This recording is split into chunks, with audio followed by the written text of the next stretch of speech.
You can see the level of disease that we have there. I passed some peanuts around. We basically have about 50% leaf spot. 50% of the foliage has either got leaf spot or it's defoliated.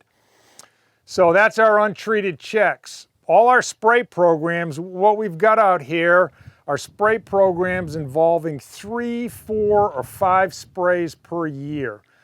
And we're looking at new fungicides that control southern blight and leaf spot, and those that just control leaf spot. We've also got some plots that we sprayed according to the leaf spot advisory.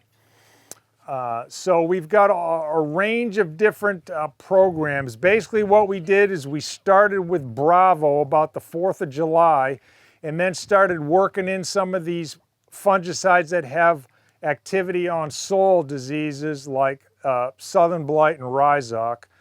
And again, you know, some of these products would be Foliar. Everybody here is growing peanuts is probably spraying Foliar.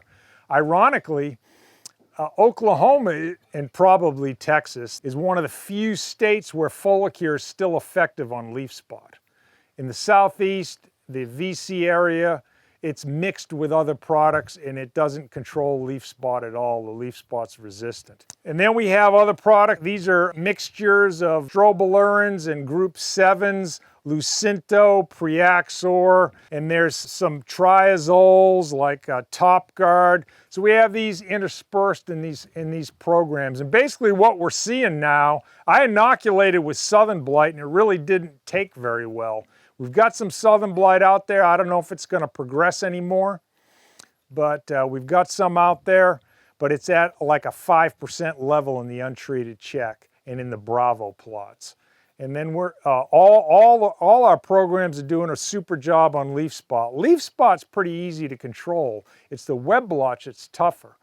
But we found that last year, the last 2 years with web blotch being so severe, that new fungicide from Syngenta, Miravis, is very effective on web blotch. So we can control web blotch with very few applications. Leaf spot and foliar diseases if we work Miravis in there. So that's probably the biggest findings. And this year would have been a good year to plant Olay. There's not much in the county this year driving around. So mostly runner types, but you know, the maturity looks really good. Considering we planted late, Todd and I were talking about that. Chip Lee down in Texas apparently did a study on flower pollination in peanuts. And you know, some of those years where it's hot and dry, this year it was dry, but it really wasn't overly hot. You know, we had some 100-degree days, but we didn't get into 2-3 weeks of over 100 and super low humidity. So, you know, we had pretty good pod set all year, and that's very obvious when we blasted those peanuts today. We've got a lot of brown and black peanuts out there.